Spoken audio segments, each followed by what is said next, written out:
Hey guys, welcome to Wrestling Days and welcome to today's Unseen video. We have got a stacked episode of Unseen for you. There is so much stuff going on at the moment. I don't know what's happened. I think a lot of it is to do with John Cena, and of course next weekend is his final match, his farewell. And so there's just lots of comments, lots of interviews that are being done. So yeah, this is a stacked folder. We've got a lot to get our teeth into.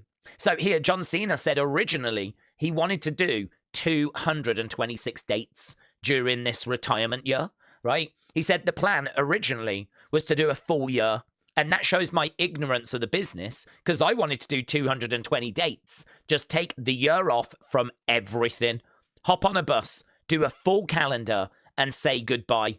Thank goodness the business isn't like that anymore. I'd be done. They only needed me for 36. How infuriating is that? John Cena was ready to do a full year, right? And back in the day when he was doing that, there was lots of house shows. And so a full year would be all the Raws, all the PLEs, maybe an occasional SmackDown, all the house shows. He'd probably be doing 220 odd dates in a year. But we're not like that anymore. We don't do those kind of house shows on a regular basis anymore. And so apparently they only needed him for 36 dates. Now, that's mind-blowing because that says to me they could have had him for 46, 56, 66, right? They could have had him for really as many dates as they wanted. So why did we not have him for more? Why is it that we barely saw him in February? Why is it that between Survivor Series and Saturday night's main event, we don't have a John Cena appearance?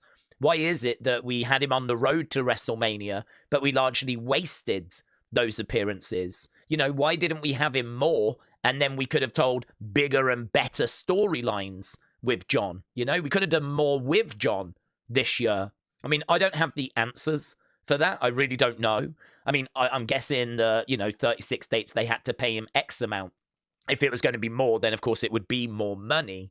So I hope it's not a financial decision as to why we only went for 36. But when you hear John saying originally he was ready to do 220 appearances, I mean, you can understand why people are frustrated at this news. So we certainly don't do that anymore, right? But could we have had him for 50?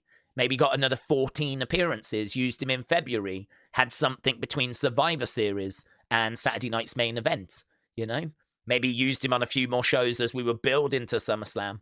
Maybe used him on a few more shows over the summer. Don't know. Very frustrating. There was a lot of frustration when people heard those comments John made on the Bill Simmons show.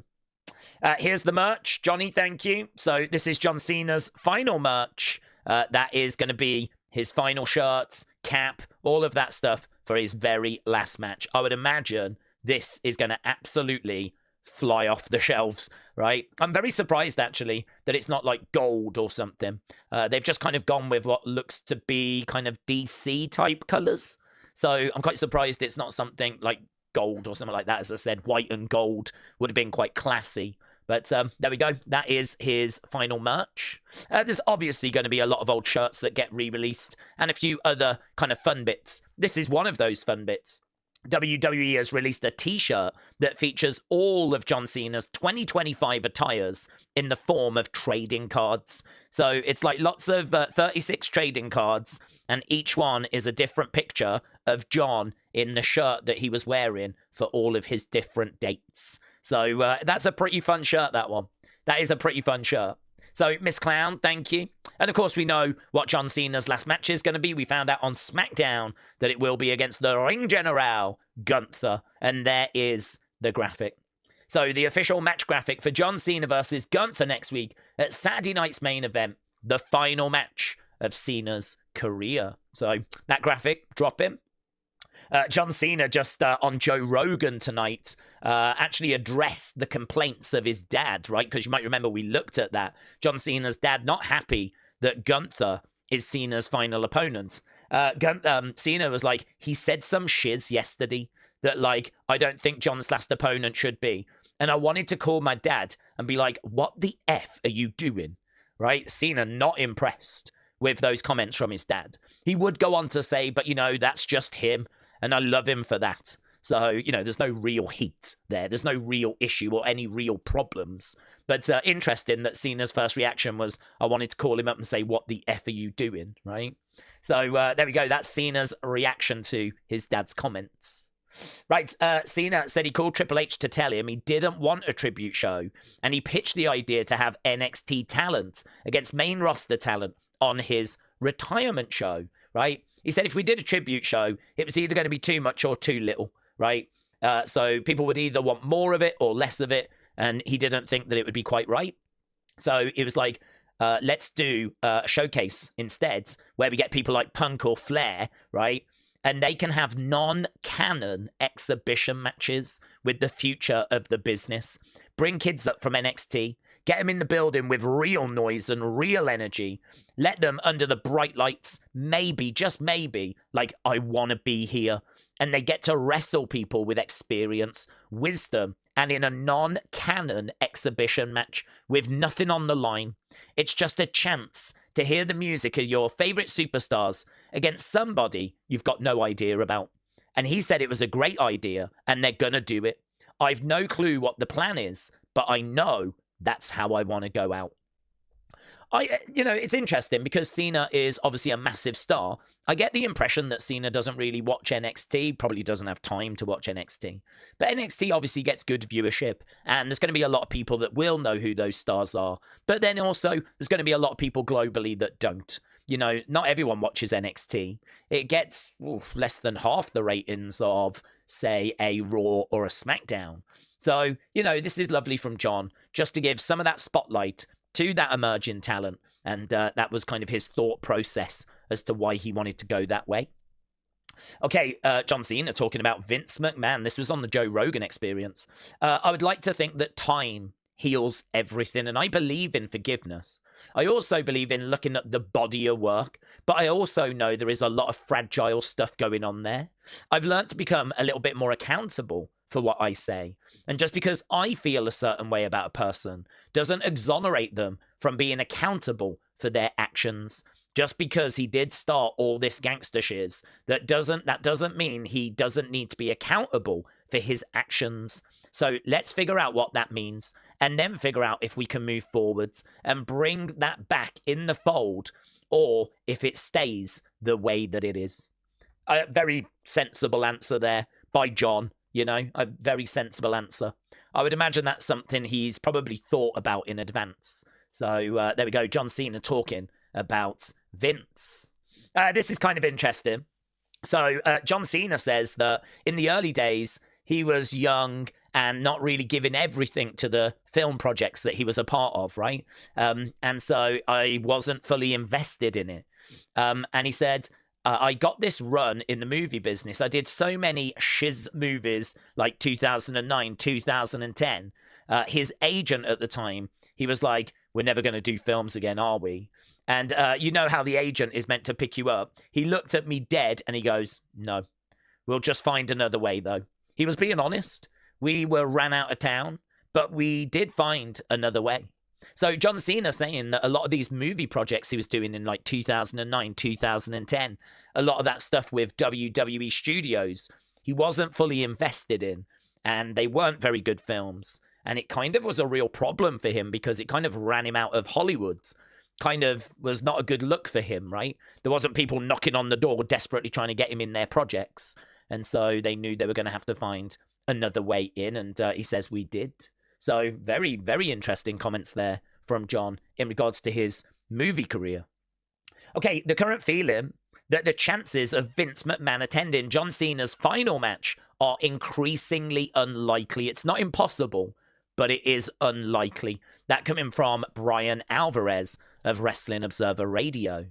When asked a number of WWE sources about Donald Trump attending John Cena's last match, one said, I would be surprised, but who effing knows?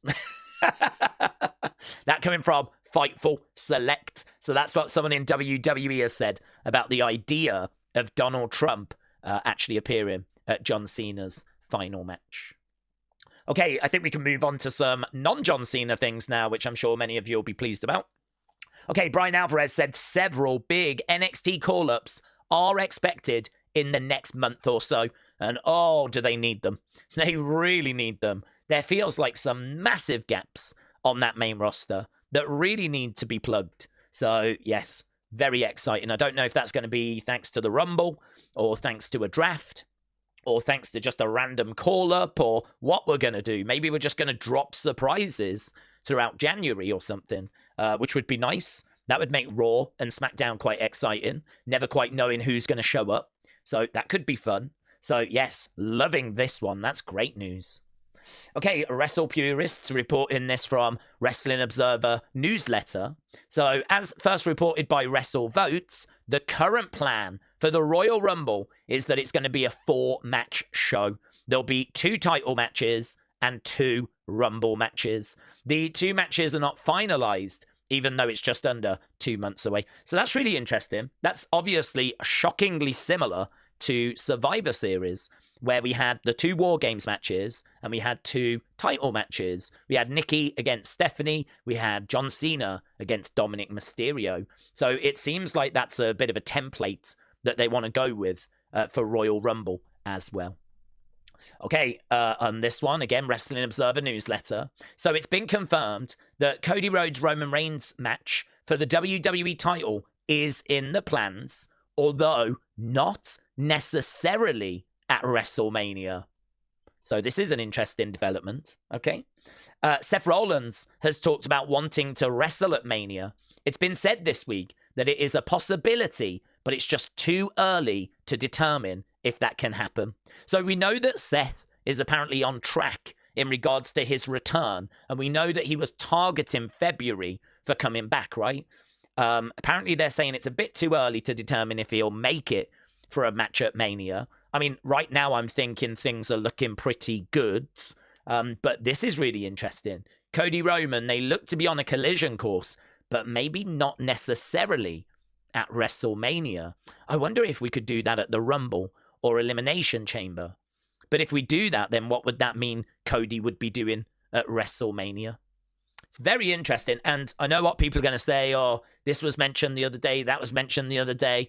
As people are finding out information from their sources, they're obviously reporting it. And it seems like things are quite fluid. I'm getting the impression that things are not quite set in stone at this stage. So, you know, I'm thinking this is going to happen for a little bit longer until the same messaging kind of comes out. And then we'll have a really good idea as to what Royal Rumble, WrestleMania are going to be looking like. So at the moment, we're just getting a lot of conflicting reports. And yeah, at the moment, I am expecting Cody Roman some point early 2026. Okay, next up, this is from Wrestling Observer newsletter. Christopher, thank you. So here, there is reportedly a possibility that Seth will be back in time for WrestleMania. A match between him and Bron Breakker could be under consideration. So if he does make it back in time, then Seth Bron Breakker would obviously make a lot of sense, to be honest. I could see them doing that if he does make it back in time for WrestleMania. Again, Wrestling Observer newsletter. I mean, they've got so much information. Paul Heyman has reportedly wanted to bring Austin Theory into the Vision to make him a star, but also so that he could take the pins instead of Bron Breakker and Bronson Reed. I mean, I would just like to thank Paul Heyman for watching our streams, because I feel like that is exactly what we've been saying since WrestleMania, that they need to bring someone else in that can take the pins so that it's not Bron and it's not Bronson. And that makes perfect sense to me, because then what you do with Austin Theory is you have him constantly apologizing. You have the other members of the Vision kind of looking down on him, kind of bullying him a little bit. The fans demanding that Austin Theory like stand up for himself. And then eventually he does, and he rebels and he pushes back and he breaks out and he becomes a babyface. And it's kind of booking 101, honestly. It does make a lot of sense. Okay, WWE sources reportedly indicated that TNA would like to have AJ Styles wrestle on their first AMC broadcast. So, Shakeem, thank you again. That coming out of Wrestling Observer newsletter. Okay, none of the talent spoken with claims that they know who was being referenced about that male talent blacklist, right? The one that was blacklisting female talent that Becky mentioned. It was intimated that WWE planned to look into it, but there's been no updates. That coming from Fightful Select. So you might remember Becky made those comments about how there's someone that if you ended up sleeping with them, you would get blacklisted. If you didn't sleep with them, then you would get blacklisted. And Becky said she got nervous because that person managed to get her number. And she was like, I don't know how I'm going to navigate these waters. And apparently no one seems to know who she's referring to. And they was going to look into it, WWE, but there's been no further updates. So, don't know. So it's a real interesting one, that one. I hope it doesn't just get forgotten about and moved on from. Okay, there has been talk of transitioning Nikki Bella into a heel manager role down the line. Again, Wrestling Observer newsletter. My God, so much stuff coming out of that this week. So there we go, a heel manager. Don't mind that, to be honest. Don't mind that. It's probably better to get her into like a manager's role than having her do matches. Because the latest score came out from Wrestling Observer newsletter. Dave Meltzer scoring Survivor Series, the men's War Games match getting like 4.25 stars. It was the highest rated one, right? But look at that. Oh, Stephanie against Nikki Bella, according to Dave Meltzer, 1.25 stars. Ooh, not very good at all. Not very good. And in all fairness, the match wasn't very good. Even you lot said it wasn't very good. Whether it was better than 1.25 stars, up for debate. But yeah, I think we can all agree it was not a great match. John Cena, Dominik Mysterio, 3.25 stars. There was a lot of shenanigans, wasn't there? There was a lot of stuff going on in that. So I can understand why it didn't get the highest of scores. Right, a couple more bits in this folder. This is bonkers. Tony Hinchcliffe said he was previously offered a job as a WWE writer in the first few years when he was a stand-up comedian. So it's just insane. So he said, it was a couple of years into me doing stand-up, right? Someone was like, I've got a friend in WWE if you want to have a meeting with them. So I went and gave ideas. I said, like, Undertaker's brother comes back, this, that, everything back and forth. I can't even remember any of them. It's been so long. But I went in with this thing and the guy was like, where the hell did you, this is crazy. You just did this. And I'm like, yeah, I found out a couple of days ago that we were going to talk. They offered it, but I would have had to have moved to Connecticut. I mean, this is crazy to me. So you can be a stand-up comedian. Someone that knows someone goes, yeah, do you want to have a meeting? Go in and you just spout a couple of ideas. I mean, we've all got wrestling ideas. And then he gets offered a job. I mean, if it's that easy to get into WWE Creative, all of a sudden, 2025 makes a lot more sense as to why it was so mid, right? We're just letting any clown flip in, make their way into that writer's room. You'd think there would be some sort of standard that you would have to reach, but apparently not. Apparently not. Apparently you can just start a stand-up comedian job, and as long as you know some people, they can probably get you a meeting. Mate, this is terrible. This is terrible. And he turned it down. He turned it down because he was like, well, they offered it me, but I would have had to have gone to Connecticut. And then I'd have to have took a train to New York so I could still do my stand-up, and that would have been exhausting. Mate, if WWE offer me rolling create, I'm dropping everything. I'm dropping everything. I'll move to Connecticut, right? Blimey now. Let's get this fixed. Let's get this sorted, shall we? Imagine getting offered a job to work in WWE Creative and you turn it down. And this coming from PW Insider. Okay, Netflix will not acquire WBD, so Warner Brothers Discovery's linear networks. Those channels, including TNT, TBS, are going to be spun off into a new company called Discovery Global, which will also retain ownership of Bleacher Report and Discovery Plus. So basically, AEW are not going to Netflix. Okay, Netflix will acquire HBO Max, where AEW streaming rights end up when the purchase process is completed remains to be seen, but one would assume they will remain unchanged under AEW's current WBD contracts. So I am expecting it to be a case that they are going to stay on TNT and TBS. That is not being picked up by Netflix. So I don't know if like the recaps and stuff that are getting shown on HBO Max is going to be anything. I'm really not sure on that aspect. But by and large, this is not the big story that I think a lot of wrestling fans were thinking that it was. They were thinking that AEW is going to go to Netflix, and what does that mean? But that's just not the case. Okay, into the other folder, just a few bits in here. I mean, there was so much in that first folder. So here we go then. This is all of John Cena's 2025 matches. He was in the Rumble, he was in Elimination Chamber, faced Cody Rhodes at WrestleMania, Randy Orton at Backlash, then R-Truth. Then it was teaming with Logan to take on Cody and Jay at Money in the Bank, which strikes me as a waste of time. Then R-Truth again, which strikes me as a waste of time. It's great to do it once. I don't think we needed it twice. CM Punk at Night of Champions, and then Cody Rhodes. Of course, this is the moment that he goes back to being a babyface. Then we did that match, which I'd forgotten about, him and Cody against Drew and Logan on SmackDown. Then we did Logan Paul Clash in Paris, which for me was a waste of time. Sami Zayn on SmackDown I thought was very good. Really enjoyed that match. Brock Lesnar, I think we can agree, one of the worst matches he had in 2025. That was against WrestlePalooza. The AJ Styles match, absolutely banging. It's got to be up there with either the best or second best Cena match from 2025 so far. Dominik Mysterio on Raw. Then we did his last match on Raw where he teamed with Rey and Sheamus against the Judgment Day. It was fun. I think people would probably change that for something else, though. Obviously, Dominik Mysterio at Survivor Series, loads of shenanigans. And then it's going to be Gunther at Saturday night's main event. To be honest with you, there's a fair bit of that I would change in retrospect. There's a fair bit of that. I mean, I don't know if it's as much as half, but there is a real chunk there that I would change.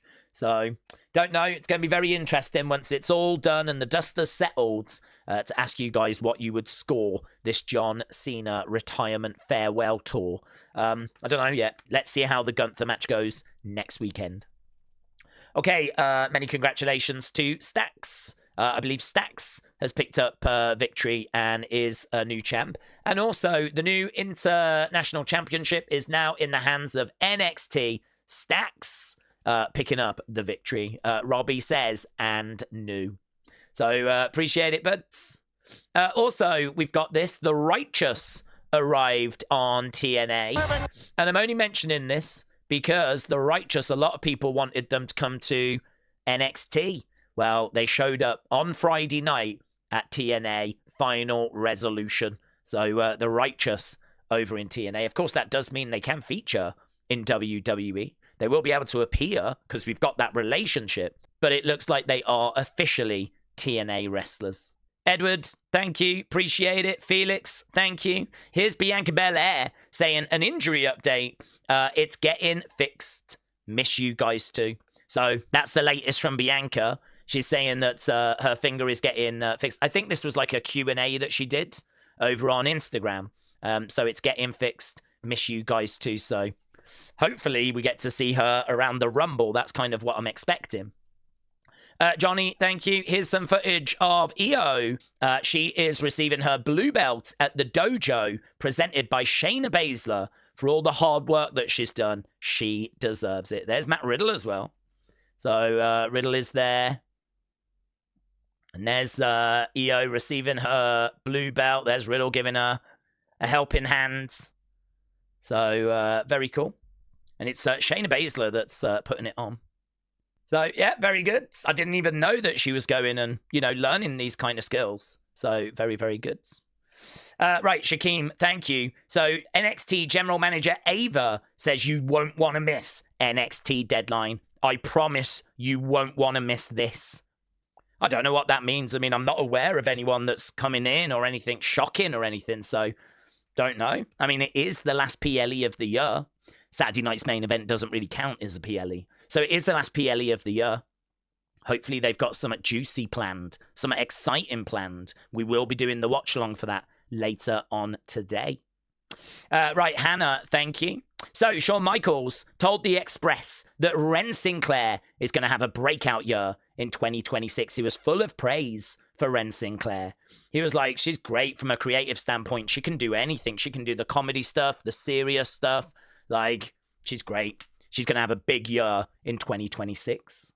And Trenton, thank you. So here is the official graphic for the Wyatt Sicks against Psycho Circus. That match going down on December 20th. And I believe we're going to be able to watch it. I don't know if it's been confirmed that it's going to be shown on YouTube. I would imagine it will. I mean, I absolutely want to watch it. Should be a lot of fun. So, yes, people keep asking, are we going to be doing it at the moment? Yes, I believe we are. But I still haven't seen it confirmed that it is going to be shown on YouTube internationally. So, as long as it is, then I am definitely interested. Okay, let's go over, shall we, to fun. See what we've got in fun. Oh, yeah, this is good. So, Drake, don't know how you pronounce that, Roxanne's boyfriend, is stuck in the Performance Center. He's going to be debuting on Evolve very soon. There's even footage of someone, like, getting a saw, an electric saw, trying to break open the door, right? It's crazy. So, he was properly trapped. That door was properly locked, and he was properly trapped, and they were having to try and find a way of getting him out. Nate, the worst. The worst. Oh, and this is crazy. I never play music because copyright, I mean, we just get hit, right? But this is so crazy. So out here, look, Alfred said, these MFers are going to be suing John Cena for plagiarism. Well, I hope MOP get their cut. No, it's like, what do you mean? Check this out.